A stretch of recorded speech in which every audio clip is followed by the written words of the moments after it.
Russian troops. Let's talk now to David Isevokun, who is a consultant researcher with the People of African Descent Link, PADLink, who joins us from Mordehen-Westfalen region in Germany. Good morning to you, David, and thank you for your time. Thank you. Thank you. Let's start off with the point that we just raised. I'm wondering what you make of the fact that it does appear as if Germany is now ready and willing and able to supply Ukraine with more critical weapons, as we've just been reporting.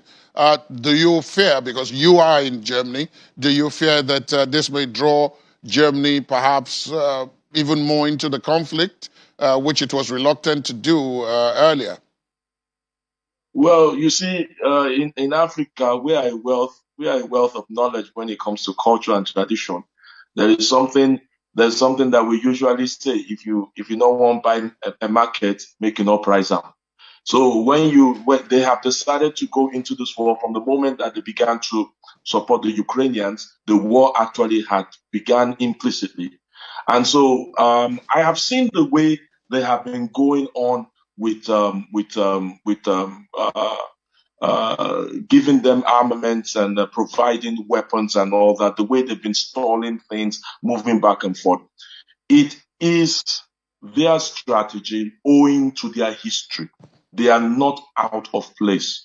You should understand that Germany has been in the center point of two world wars.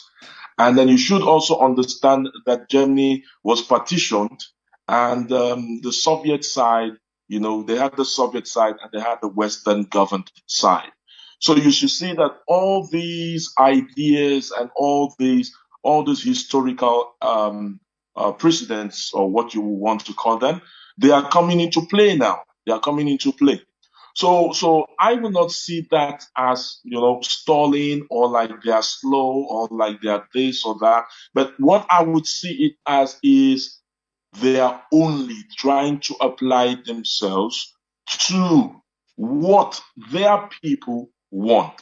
They want, it's a democracy, and there are divergent objectives, divergent views, and so they are working towards making sure that they stabilize things. But at the end of the day, you can see that they have begun to provide the Ukrainians with weapons. And, just as with the German bureaucracy, the bureaucracy is really, really, really very slow and thorough.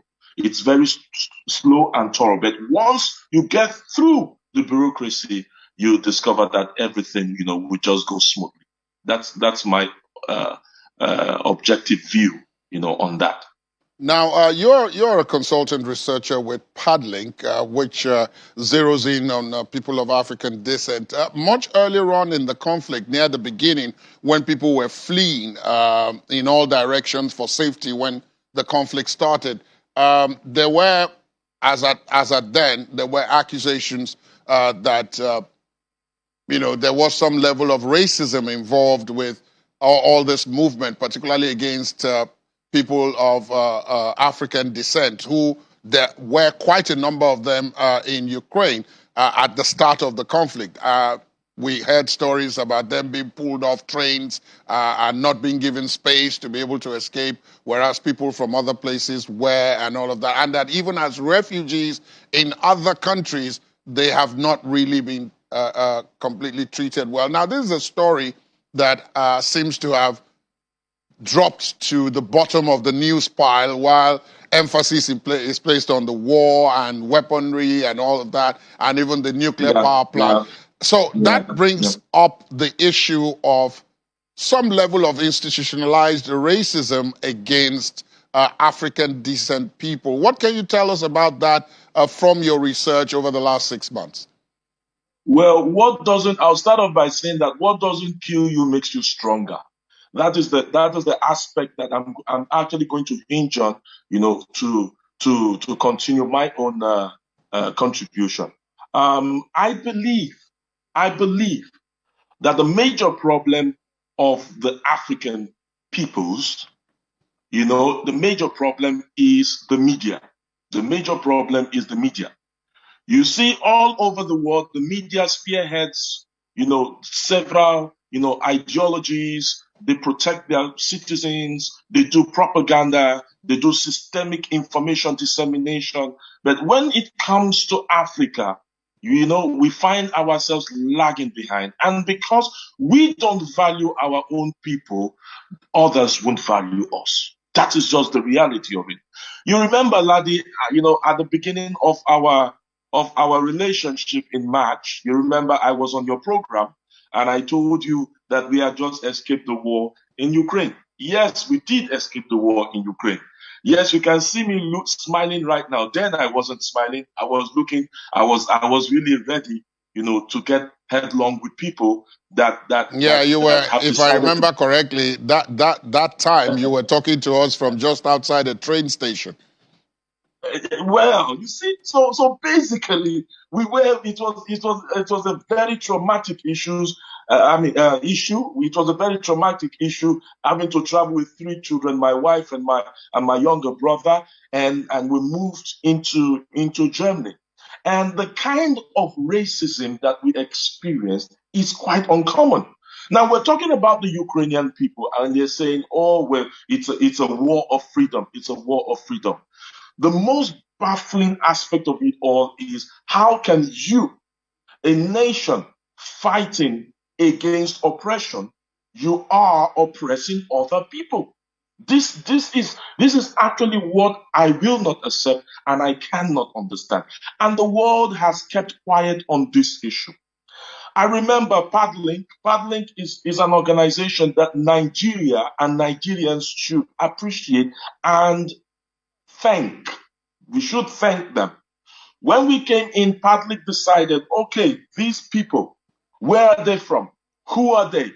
We are people of African descent. We're from Nigeria. And this was what the chairman of Padlink, Komolafe Larry, this was what he did. He simply took us into as a project and it began to nurture us, to normalcy.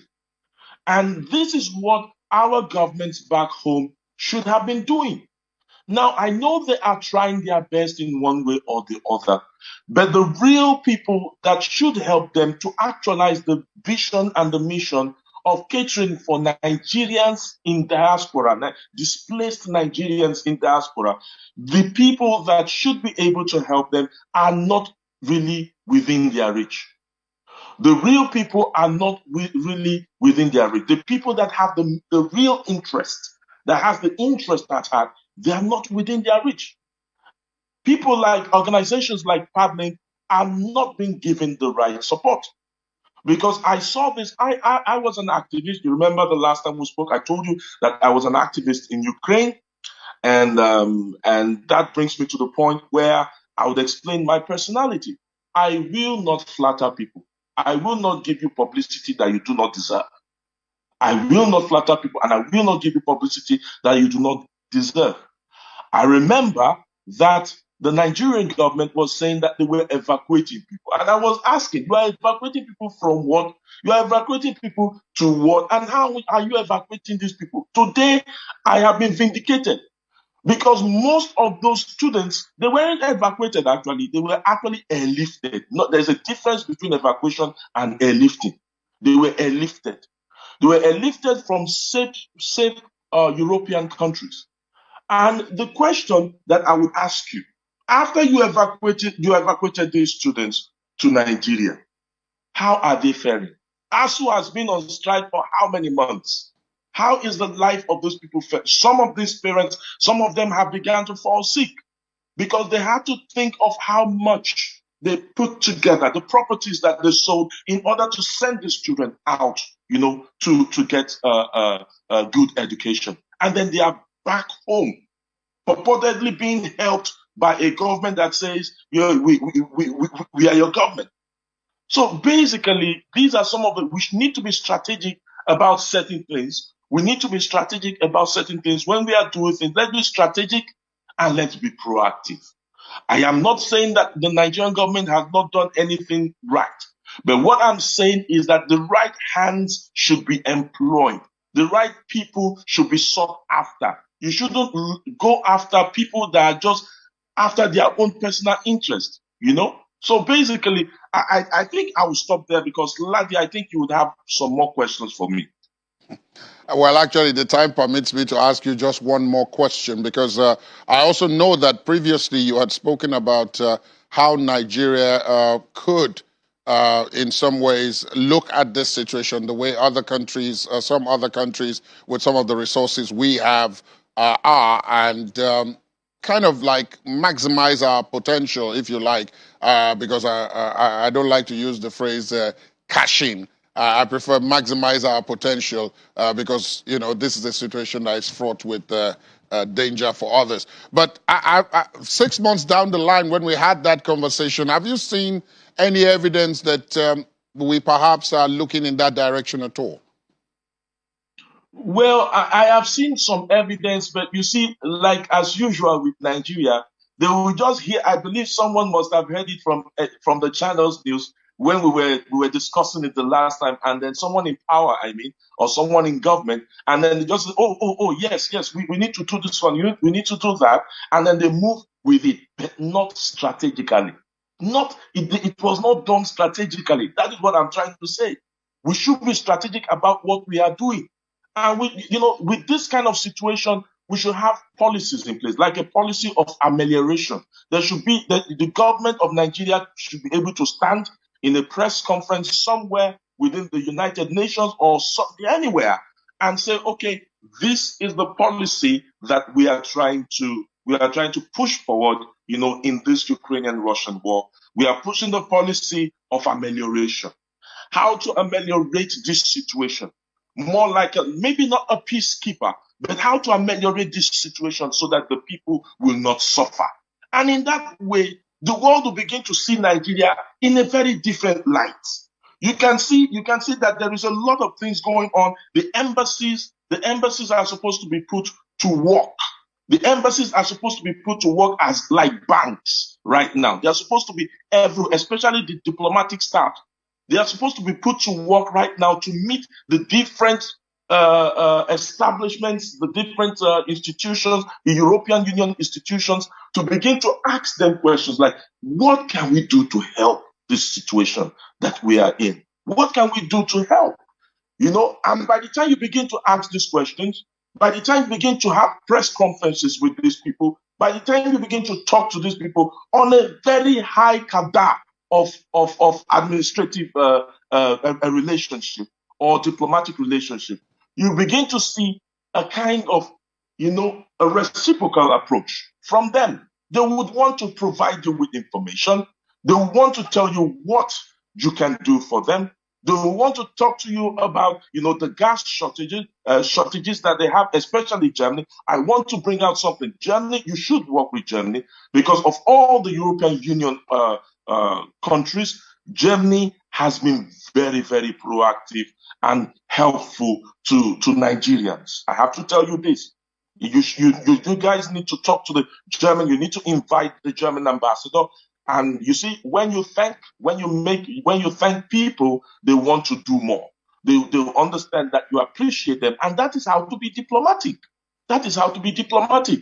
Let's All right, approach then, these David. people. We've completely. What you My can offer. apologies. We're out of time now, David. But I'm sure I those understand. who are in a position to attend to this are listening, particularly.